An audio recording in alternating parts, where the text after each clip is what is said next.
नहीं, सनी जी आपको कहना चाहेंगे ये नियम केवल जयराम महतो के लिए है। आप माननीय स्वास्थ्य मंत्री इरफान जी का जो बजटीय भाषण उसे पढ़िए। हमें लगता है 4 उन्होंने कव्वाली का प्रयोग किया है, जो कव्वाली टाइप के शायर हैं उनका उन्होंने प्रयोग किया है। हमें लगता है कि आप दर्जनों नहीं, हमें लगता है 2 दर्जन डॉक्टर भी हैं, तो खिलाड़ी अगर चोट लगा गिरेंगे ही, पक्का ही गिरेंगे, तो उनका इलाज करेंगे। इस वक्त बात करने के लिए हमारे साथ डुमरी के विधायक जयराम कुमार महतो हैं। जयराम महतो ने आज झारखंड विधानसभा में सरकार से ये सवाल पूछा था कि निजी कंपनियों में कितने झारखंडी काम कर रहे हैं।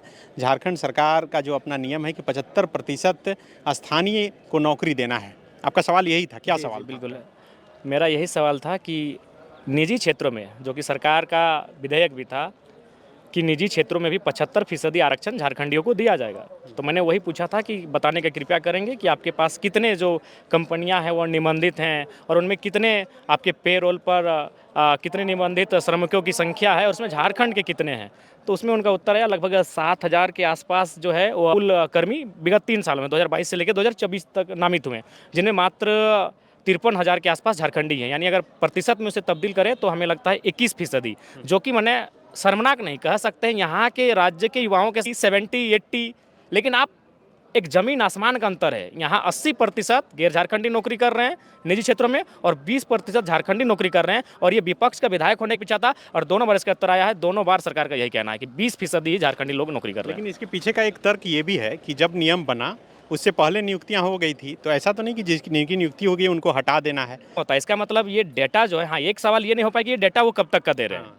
कि ये आप 2022 से पहले, जब आप जिस दिन आप नियमावली की बात की उससे पहले का डेटा है या 2022 से 24 के बीच का है। मुझे लगता है 2022 से 24 के बीच का ही डेटा होगा, क्योंकि 2.5 लाख बहुत कम आंकड़ा होता है निजी क्षेत्रों में। इस राज्य की जिसकी आबादी आज 3.5 करोड़ है, आपको लगता है कि 2.5 लाख ही लोग मैंने प्राइवेट सेक्टर में नौकरियां कर रहे होंगे? जी नहीं, हमें लगता है कई लाख लोग करते होंगे। तो मेरे हिसाब से ये सरकार का जो आंकड़ा है नीति के बाद, उस समय का यह डेटा है। क्या सरकार आपको ये बता पाई कि झारखंडी किस आधार पर अभी तय हो रहा है? नहीं, चूंकि हमें लगता है कि सरकार संतुष्ट नहीं कर पाई। हमें क्या, हमें लगता है इस राज्य के कोई भी युवा को इस सब्जेक्ट पे सरकार नहीं संतुष्ट कर पा रही है, क्योंकि अभी भी तय नहीं हुआ है कि झारखंडी कौन है। चलिए ठीक है, मान के चलिए अगर हम 1985 को ही मान लेते हैं कि अभी अगर आपके पास 32 नहीं है, 64 नहीं है, रघुवर सरकार के समय हम सब कुछ मान लेते हैं, तो उसके अनुसार भी तो आप 21% को दे रहे हैं। अगर आपके पास नीति नहीं भी है तो आप 1985 को मानते हैं, तो उसके आधार पर ही 21% झारखंडियों का इस नियोजन में होना, वो भी तो शर्मनाक है।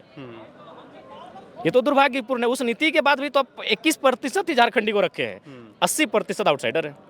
अच्छा, अभी 2 दिन में सत्र खत्म हो जाएगा। आप पहली बार विधायक बने, चुन के आए और इतना लंबा सत्र चला, कैसा अनुभव रहा? जी, अनुभव ठीक ठाक रहा। अभी भी बहुत कुछ सीखना है और सीख ही रहे हैं, और हमें लगता है कि अभी और 1-2 सत्र लगेगा हमें सीखने में। कल गाना गाने लगे थे, उस पर मंत्री ने आपको बताया कि क्या नियम होता है? ये नियम सिर्फ जयराम महतो के लिए। माननीय सनी जी आपको कहना चाहेंगे ये नियम केवल जयराम महतो के लिए है। आप माननीय स्वास्थ्य मंत्री इरफान जी का जो बजटीय भाषण उसे पढ़िए। हमें लगता है 4 उन्होंने कव्वाली का प्रयोग किया है, जो कव्वाली टाइप के शायर हैं उनका उन्होंने प्रयोग किया है। हमें लगता है कि आप दर्जनों नहीं, हमें लगता है 2 दर्जन विधायकों ने शेरो शायरी का प्रयोग किया है, कविताओं का प्रयोग किया है। तो कहीं ना कहीं ये केवल सबकी नज़र है जयराम महतो पर। ये सदन में अपने मुद्दों के साथ प्रखर ना हो पाए, इसीलिए बीच में टोका जाता। ठीक है, हमने तो वो भी कहा अध्यक्ष महोदय से कि यदि गुनगुनाना नहीं है, ये सदन संसदीय नहीं है, तो आप जब मेरा भाषण खत्म हो जाएगा, क्योंकि हम 2 मिनट का ही भाषण दे रहे हैं, तो आप खड़ा होकर बोलते हैं कि जयराम बाबू जब आप आगे नेक्स्ट टाइम आपको मौका मिलेगा तो गुनगुनाइएगा नहीं। बात खत्म था। लेकिन हमको 1.5-2 मिनट का समय मिलता है, उसमें 2-3 मंत्री खड़ा होकर अगर डिस्टर्ब करेंगे तो ये कतई उचित नहीं है। दूसरी बात, जयराम महतो डायरेक्ट तो इतना हिम्मत नहीं कि एक नया विधायक आके गीत गाएगा यहाँ। हम तो पहला सत्र में बैठे थे, एक दिन भी हम कोई कविता और गीत नहीं गाए। 4 दिन का जो पहला सत्र था आपका दिसंबर महीने में, इसमें भी हम लगभग 4-5 दिन तक कुछ नहीं, ना कविता ना शायरी, हम सिंपल अपना मुद्दों पे बात करते थे। लेकिन हमने देखा इसी सदन में मंत्री लोग कविता का पाठन कर रहे हैं। इसी सदन में जो विपक्ष के नेता हैं, जो 7 बार 6 बार 5 बार से विधायक चुन के आ चुके हैं, वो शेरो शायरी का प्रयोग कर रहे हैं। तब ना हम हिम्मत मिला कि भाई वे लोग प्रयोग कर सकते हैं तो हम भी ट्राई करते हैं। और पर्यटन पे चर्चा हो रही थी, हमने सोचा चलिए झारखंड की खूबसूरती को पर्यटन के माध्यम से बताया जाए। तो सत्र अटेंड करने के बाद आपको क्या लगा कि बाहर भीड़ में गाड़ी पर खड़ा होकर बोलना और सदन के अंदर बोलना, दोनों में कितना अंतर है? भीड़ और जनसभा में जन मुद्दों की बात करना और सदन में बात करना, दोनों में अंतर है। क्योंकि सदन में जैसे हम जो भी बात किए, हमने जो भी सवाल किया, मान के चलिए उन्होंने अगर सरकार ने उत्तर दिया तो इसका मतलब सवाल पूछ पाए? हमें लगता है हमने बहुत सारे सवाल किए, हमारा किसी भी सवाल खाली नहीं था। हाँ, ये है कि हमको बोलने का मौका नहीं मिला चूंकि नंबर पीछे था, बाकी हम सवाल में कमी नहीं रखे दो हैं। बार मुख्यमंत्री भी जवाब दिए आपके सवाल। निसंदेह 2 बार मुख्यमंत्री भी हमारे सवाल का उत्तर दिए। तो अभी और कुछ 2 दिन में होने वाला है, अभी तो क्रिकेट भी खेलने वाले हाँ, क्रिकेट कल होगा, स्पीकर 11 की ओर से हम खेल रहे हैं। हैं। जी, और उधर से कौन कौन है? उधर से जो सत्ता पक्ष गई हैं, सत्ता पक्ष वाले सीएम 11 से खेलेंगे और विपक्ष वाले स्पीकर 11 से। इरफान अंसारी के बारे में आप पूछ रहे थे।